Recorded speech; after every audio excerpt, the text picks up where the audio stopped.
My dad didn't even pause carving the roast when he screamed, "Get out of my house!" like I was some stranger who wandered in off the street. I wiped my mouth with a napkin, stood up slowly, and said, "Seriously? That's all. Just that." Then I walked out. It was Christmas. The table was full. Roast meat, mashed potatoes, too many candles, fake holiday music played in the background. My stepmother Clarissa gave me a wide, fake smile like we were friends. My dad didn't smile at all. He looked right through me like I wasn't there. I hadn't been home in years. Not since my mum died, not since everything changed. But I came back this year with something important to say. We were halfway through dinner when I brought it up. I said I'd found something in Mum's old sewing chest, a will, one I'd never seen before. Clarissa's hand froze on her wine glass. My dad looked up, his eyes hard. I told them this will was different. It left everything. Mum's house, her land, her savings, to me. Not to my dad, not to Clarissa, just me. I said I checked with a lawyer. The signature was real.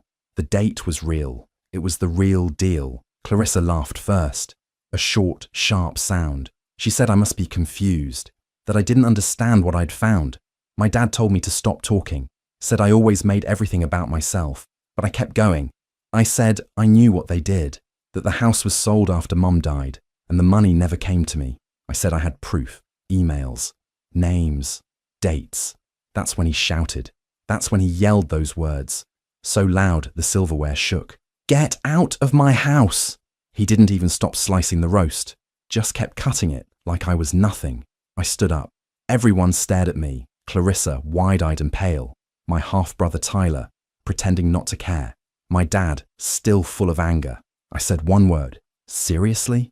Then I left, coat in hand, snow falling outside, my heart pounding, my hands shaking. But the question stayed behind with them. What did I really find? And why were they so afraid? The motel smelled like old cigarettes and lemon cleaner. The carpet was stained. The heater made a clicking sound every few seconds. And the snow outside kept falling, like the sky wanted to bury everything. I sat on the edge of the bed, still wearing my coat, too numb to take it off. My phone buzzed once, a text from Tyler. "You went too far." I turned the screen over and stared at the wall. I didn't cry. Not yet. I just sat there, feeling empty and heavy all at once. But deep down, I knew this moment had been coming for a long time. It all started with the sewing chest. A few weeks ago, I visited the old storage unit my mum had rented. Most of it was just old stuff. Her fabric scraps, winter coats, dusty Christmas decorations. I almost left without going through the last box, but something told me to look. Tucked inside a fake candy cane tin, under some tangled tinsel, I found her Bible. It looked just like I remembered. Soft leather, pages full of notes in her handwriting. When I opened it, I found an envelope wedged between the pages of Psalms. It was sealed, heavy. I opened it carefully, my hands shaking. It was my mother's will, a real one I'd never seen before. She left everything to me. The house, the land, her savings, everything. There was no mention of my father, nothing about Clarissa, just me. But after she died, I got nothing. Clarissa moved into the house within days. She changed the locks, boxed up my stuff, and told me there was no money left for college. My dad didn't stop her. He just looked at me with that blank face and said, "You'll figure something out." I was 18. I tried to. I worked at a coffee shop, took out loans, dropped out of school after a year. Meanwhile, Tyler, Clarissa's son, got a new car and a paid-for degree. Clarissa started posting holiday photos online like I had never been part of their family. And that's when it hit me. I wasn't just pushed out. I was erased. Now, sitting on that cheap motel bed, I looked at the will again. My mum hadn't forgotten me. She'd tried to protect me. She trusted them to do the right thing. They didn't. But I was still here, and I wasn't letting this go. I sat at the little desk in the motel room, the will spread out in front of me. I'd read it a dozen times already, but I kept going over every word, just to make sure I wasn't imagining it. My mum had named me as the sole heir. Her house, her land, her savings, all of it was supposed to come to me, not split, not shared, mine. I remembered how she used to talk about the future, how she said she was saving everything to help me get through college, start a life. I thought the money had just disappeared, that maybe the hospital bills had eaten it up. That's what Clarissa always said, that there was nothing left. But that was a lie. I started digging through old emails and records I'd saved over the years. Bank notices, property transfer information. And then I searched public records online. That's when I saw it. The house had been sold 3 years ago, quietly, without a word to me. The profit split clean down the middle between Clarissa and my father. I felt sick. I opened my laptop and started looking deeper. I remembered something Tyler once let slip about his mom having a guy who fixed stuff. I searched her name and found emails on an old shared family email account we used to have, one she must have forgotten about. There it was, a conversation between Clarissa and a lawyer I didn't recognize. The tone was casual, way too casual for what they were discussing. He mentioned adjustments and timeline concerns, and even said, I made the signature match what the court needed. My heart pounded. My stomach dropped. This wasn't just shady, it was illegal. They forged the will my father gave to the court. They knew exactly what they were doing. I sat back in the chair, shaking. All these years I thought I was forgotten, but it was worse. They stole what was mine and made it look like I was never meant to have anything.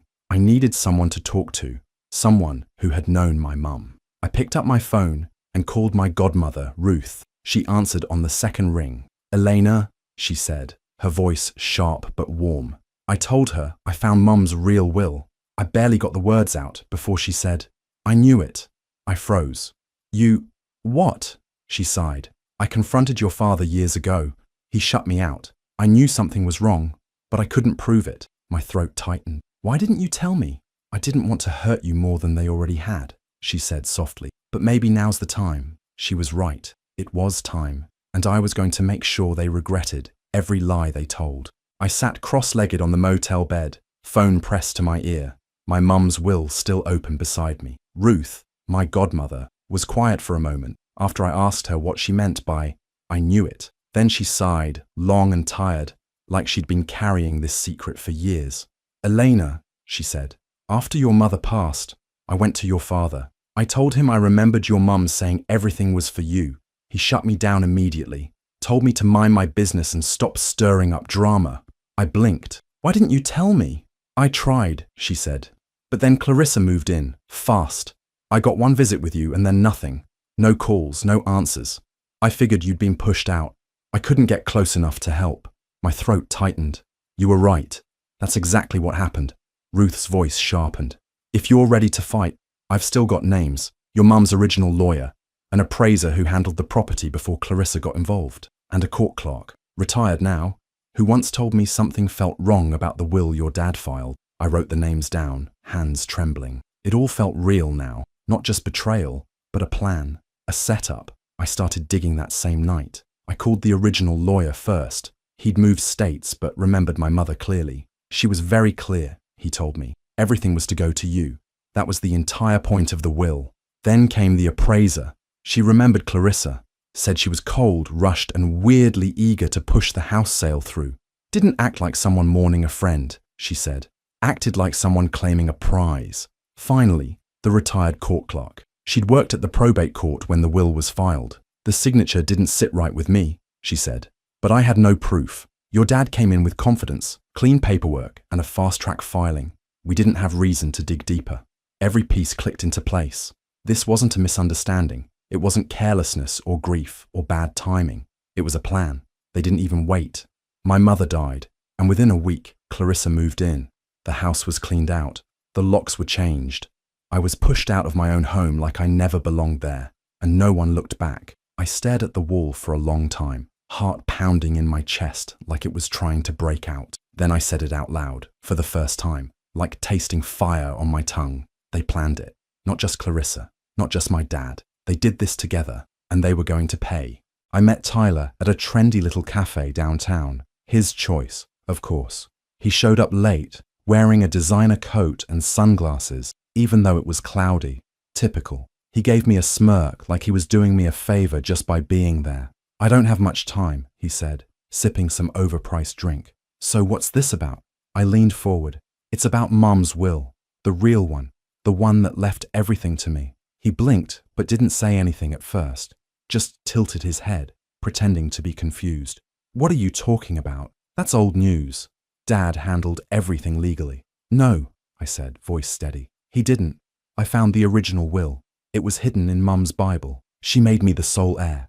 Not Dad, not Clarissa, just me. He scoffed. That doesn't make sense. Why would she do that? She probably didn't know what she was doing near the end. I pulled the folded will from my bag and set it on the table. I talked to her lawyer, the appraiser, a retired court clerk. I have proof, Tyler.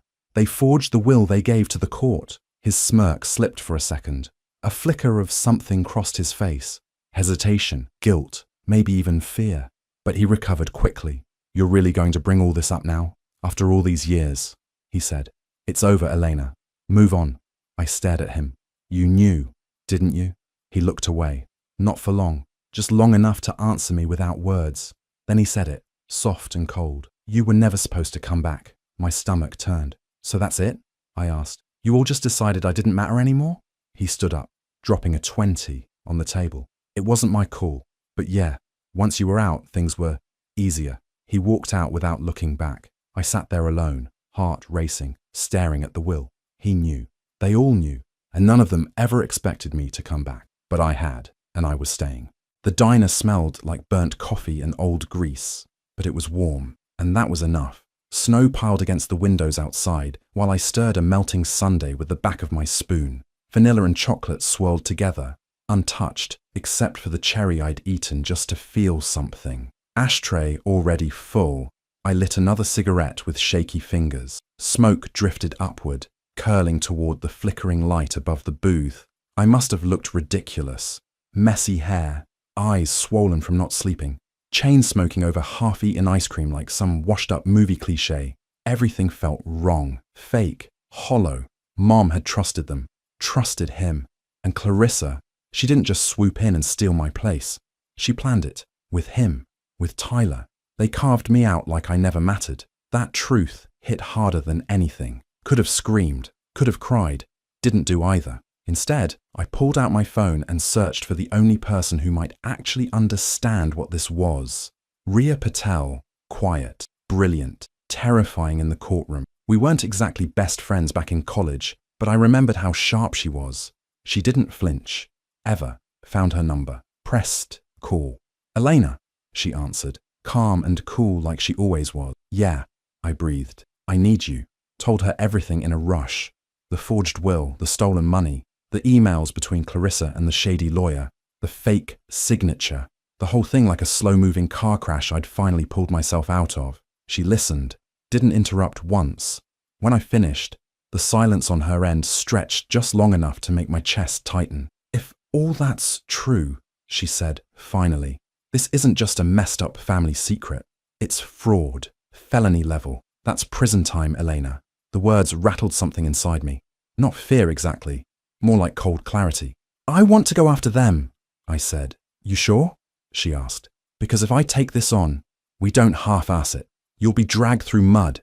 They'll lie, manipulate, gaslight. Everything they've got, they'll throw it your way. And we'll need real proof. They planned it, I whispered. What? They planned it, I repeated, louder this time. From the beginning. Rhea paused, then said, Okay, if you're in, I'm in. A small laugh escaped me, dry and bitter, but it was something. Let's do it. Then let's burn it down, she replied. Outside, the snow kept falling. Inside, I flicked ash into the tray and finally dug into the sundae. It tasted like sugar and something sharp underneath, like the first bite of a new beginning.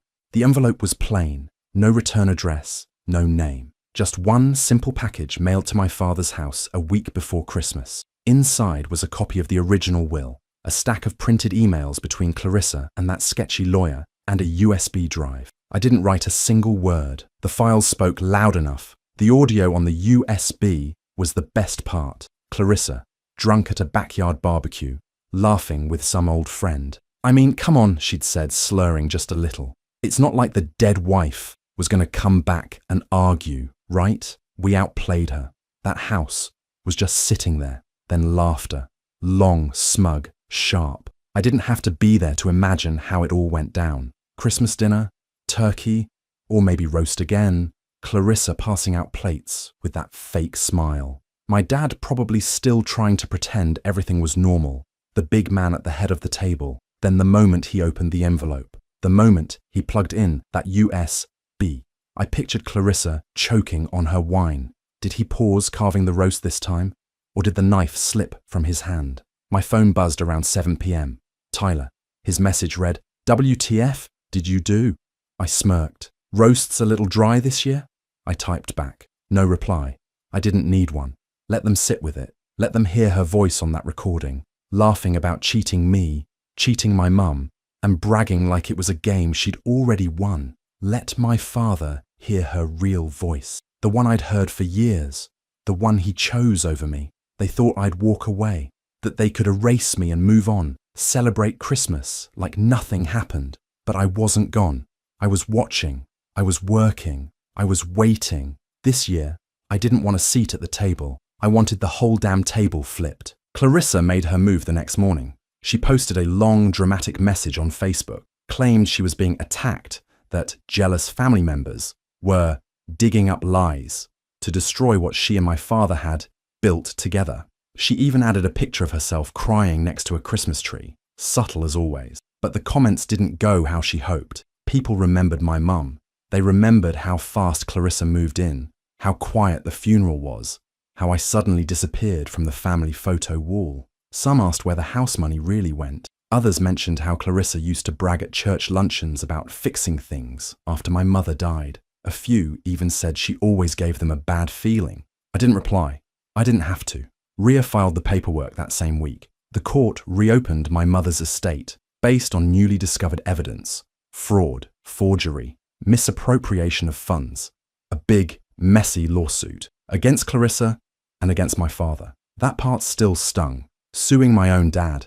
But he'd made his choice the second he signed off on that fake will and pretended I never existed. The day after the summons was delivered, my phone rang. His name lit up the screen. Dad. I didn't answer. The call went to voicemail, and for a few seconds, I just stared at the blinking notification. My thumb hovered over it, then dropped to my lap. Not yet. Instead, I kept scrolling through the court documents Ria had sent. They felt heavier than paper, like they carried years of silence and anger with them. This wasn't just about money. It was about everything I lost the day my mom died, and how they tried to erase what she left behind. Later that night, I finally played the voicemail. He sounded off, not angry, not cold, scared. "Elena, please. I didn't know it was like this. I thought Clarissa said it was all handled, that you were okay. I didn't mean..." He cut off, then softer. "Call me back, please." But I didn't. Not that night. For the first time in years, he wasn't shouting. He wasn't pretending. He was afraid, and he should be. The courtroom was cold and too bright. Everything smelled like paper, old wood, and nerves. I sat beside Ria, my hands clenched in my lap. Across the aisle sat Clarissa in a tight black dress, dabbing fake tears under her eyes with a tissue that stayed bone dry. She didn't look at me once. My father sat beside her, stiff as stone, staring straight ahead like the walls were more interesting than his own daughter. The judge entered, and the pre-trial hearing began. Ria stood and spoke with a calm, sharp voice I'd come to admire. She laid everything out: dates, documents, expert evaluations. When she dropped the big one, the forensic report confirming my mother's signature on the fake will had been forged. Clarissa's head snapped up. For once, her face cracked. The judge raised an eyebrow. The room shifted. Then came the moment no one saw coming. Tyler. He sat on the witness bench like it was a throne he didn't want. His eyes flicked around, landing on Clarissa briefly, before settling on the floor. Ria asked the question again, slowly. "Did your mother ever tell you the will presented to probate court was a forgery?" A long pause. He swallowed. "Yes." Clarissa turned to him like he'd stabbed her. Maybe he had. Maybe it was guilt. Or maybe he was just saving his own skin. "She told me it was taken care of," he added. "That Elena wouldn't come back. That no one would find out." Gasps from the back row. Even the judge leaned forward slightly. By the time the hearing wrapped, there was no fight left in their side. The court granted the motion to reopen the estate under the original will. The judge ordered a full audit of the assets and acknowledged that criminal charges were likely to follow. I won, but it didn't feel like winning. Outside the courthouse, I stood under the grey winter sky, breathing cold air that somehow felt cleaner than anything I'd breathed in years.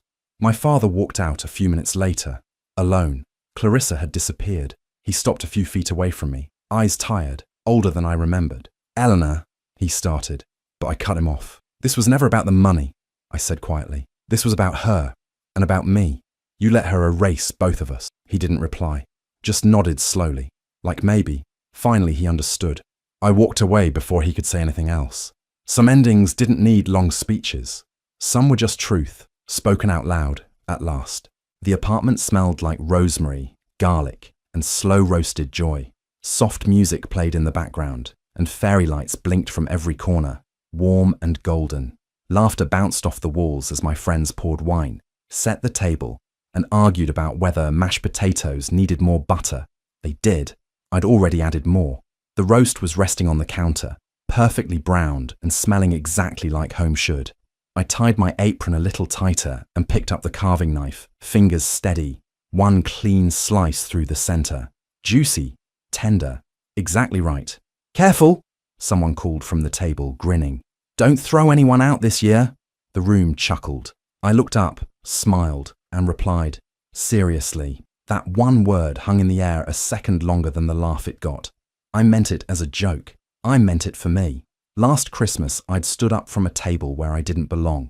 I'd walked out into the snow carrying nothing but my truth. And now, here I was, whole, stronger, surrounded by people who chose me. The court case had been long and ugly. Clarissa was still fighting the criminal charges, clinging to whatever pride she had left. Tyler moved out of the country, for work. My father. I hadn't spoken to him since the day I walked out of that courtroom, not because I hated him, but because some bridges weren't meant to be rebuilt. Some silences speak for themselves. I inherited the last of what was mine legally 6 months ago, my mum's little savings account, and the house. I didn't keep the house. Too many ghosts. I sold it and used the money to start fresh. New place, new city, new life. One my mother would have been proud of. Now, in my tiny but bright apartment, surrounded by people who actually saw me, loved me, and never once questioned if I belonged, I carved my own roast.